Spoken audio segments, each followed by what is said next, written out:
when you look at the internet, as far as filmmaking is concerned, you see a lot of patterns. You see a lot of homages paid to such great directors as Christopher Nolan and David Lynch. You got a bunch of stuff by David Lynch, right? And I think, sadly, there's a director that I think has been very innovative, especially in science fiction, horror, and specifically in the world of body horror, which you don't really hear a lot about. So I'm going to do a little discussion about him and think and talk about why I think his work is so pioneering and why I think he deserves more credit. And he, has been an innovator in low budget cinema for a long time, and he's made some really, really, really compelling films. And of course, the person I'm talking about is David Cronenberg. Now, David Cronenberg was born in the 1940s, and he comes from Toronto, Canada. He's of Jewish descent, and I believe he went to like McGill University or one of the top Canadian schools of the time. And he actually started as a bug scientist, and he dropped out of that, got into literature, and then of course got into filmmaking. And at the time, Canada was trying to compete with Ireland and Britain and the United Kingdom, and of course America. That was like the big prize because all those places had a very developed film industry. They were fairly lucrative, and of course Canada didn't really have it. And but they had the people that wanted to kind of jumpstart into it and things like that. So you had a bunch of people such as like Ivan Reitman and Eugene Levy and a bunch of uh, people that come out of comedy and would ultimately end up on either SCTV or Saturday Night Live and become filmmakers themselves. And Cronenberg was kind of in that bunch, but he kind of went in a totally different direction. And of course, now his first movie, which came out, is called Shivers, and it came out in the mid to late '70s. And it was a very radical movie for the time because it wasn't a slasher movie, it wasn't a monster movie. It was kind of this weird story of this sexually transmitted disease which turned people into crazy. It basically took all their inhibitions off and made them these sexually crazed creatures, right? Like kind of like sex zombies, if you will. And at the time, it some of the critics noticed it and realized this guy was kind of a madman, right? And this came out right when people like George Romero and John Carpenter and Toby Hooper and John Landis, all these people were kind of getting a start in the business. So he was kind of right there as this kind of flood of modern horror directors started coming out. And he kind of, I mean, a lot of them guys, especially John Carpenter, gave him praise because his movies were so weird. They were so unusual for the time. And so the first movie is Shivers, and it was extremely low budget, made in Canada, and it got a little bit of recognition.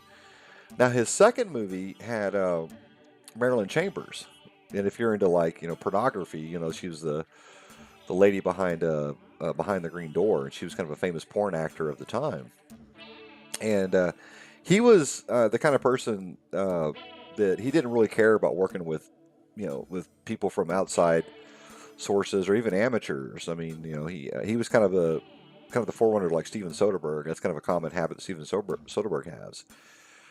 But Rabid, like Shivers, has kind of this weird sexual undertone, except it's about this botched plastic surgery where this lady becomes like this vampire, and like this appendage comes out and bites people, and it's very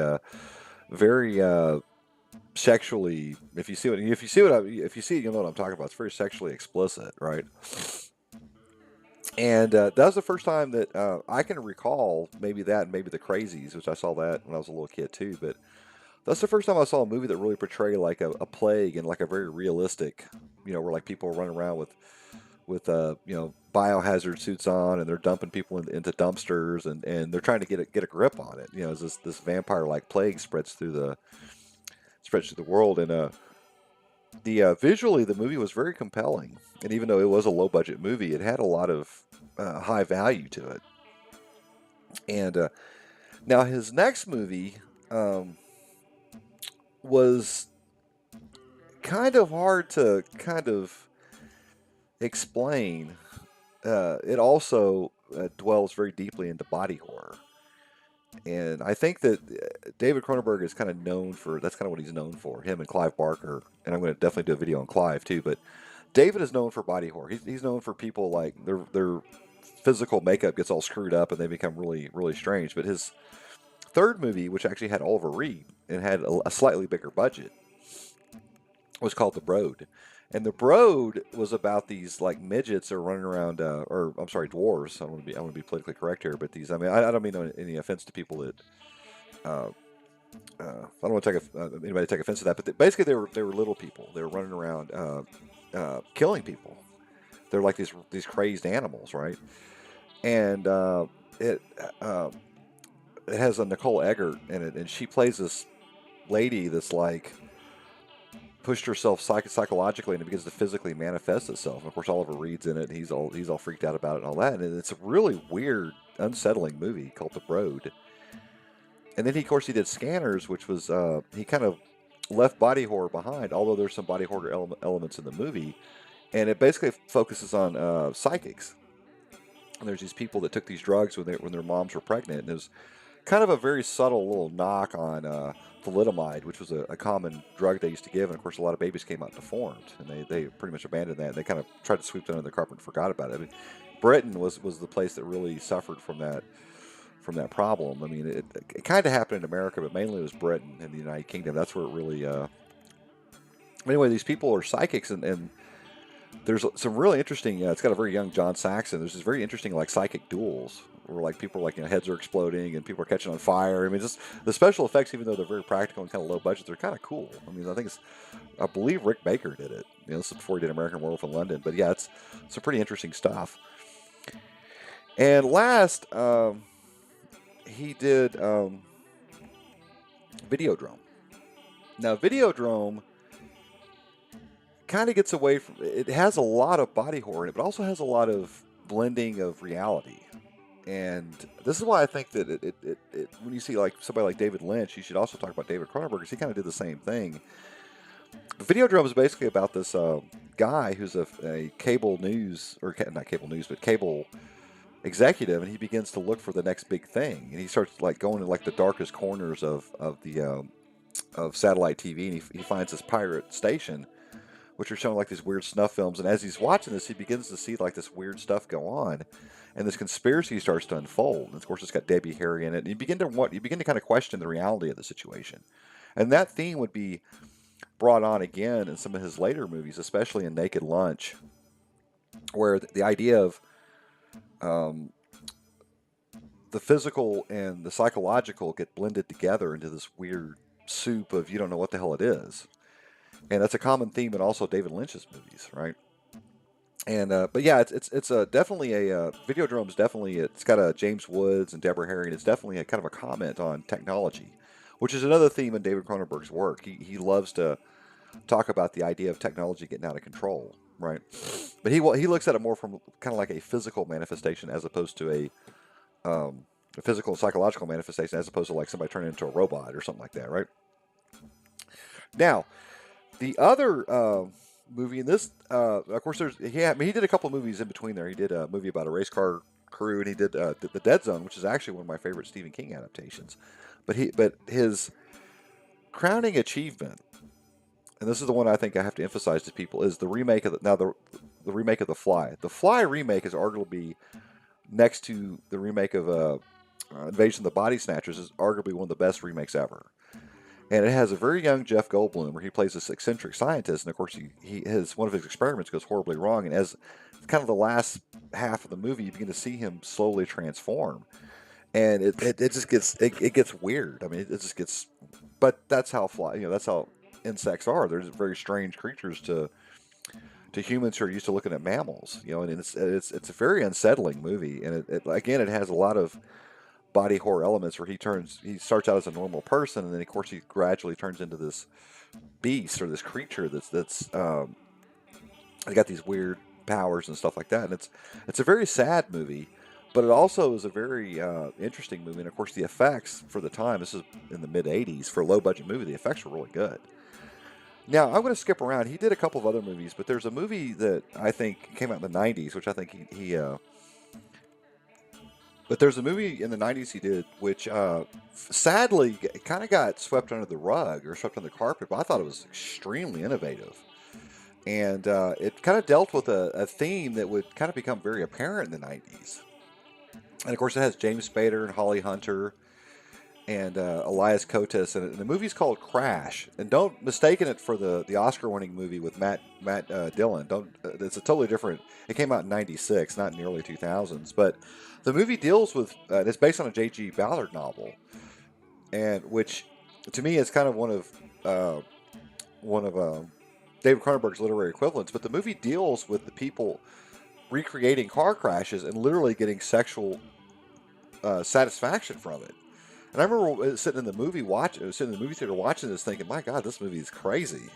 But it kind of made sense in the context of the '90s because that's when people were pushing the bounds of what was acceptable. That's when things like new modern privatism and S&M and tribalism and body modification and body piercings and tattoos. All these things became kind of cool. Kind of became a pop culture.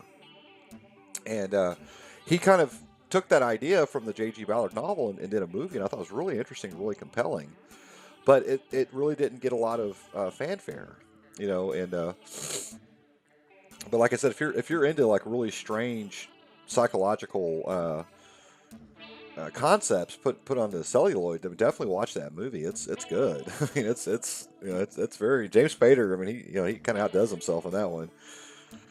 And yeah, so he another movie which I think should be mentioned, which is something he also made, was the film adaptation of The Naked Lunch, and that one is kind of the one that he kind of is remembered for. It's got Christopher Weller or Peter Weller. I'm sorry, Peter Weller, the guy from RoboCop. It's pretty good. It's a kind of loosely. I mean, the novel is basically unfilmable, but he does a pretty good job of creating this story out of something that's literally hard to explain. And again, it's got some extremely unsettling visuals, like the talking typewriter and looks like a sphincter. And I mean, it's got all sorts of weird shit. I mean, definitely watch that one.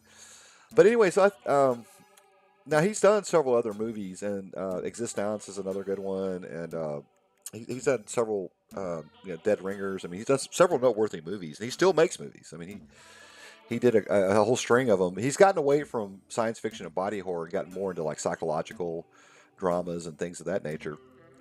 But if you are a fan of body horror, definitely watch some of the early David Cronenberg movies and watch The Fly. Definitely see that one, and Videodrome. Now, I know Videodrome's kind of hard to watch because it's so dated, because it talks about things like satellite dishes and VCRs. But, look at some of the way the effects go and some of the concepts. Now, Existence, which is a movie that came out in the late '90s, which has Jude Law, is kind of almost a sequel to it, except it deals with virtual reality. But a lot of that kind of genre blending, reality blending stuff is contained within that movie. Now, like I said, The Fly is probably his crowning achievement, but I would also argue that Crash is kind of his little hidden gem. It's an amazing movie, and it's very sexually charged and just very unsettling as you watch it. And he kind of he kind of had a comeback in the 2000s when he did A History of Violence, which was pretty good. And he's done, his movies in the last couple of years have been kind of a hit and miss, but for the most part, if you look at his career as a whole, he's got some real gems in there. So, like I said, if you're into body horror, you're into kind of the roots of it and what the concept is, watch some of his movies. And I'm going to make a list at the very end of this, and hopefully, this discussion will inspire people to go watch his movies and maybe take a second look at them. So, anyway, hopefully, you'll have a good day, and I'll talk to you later.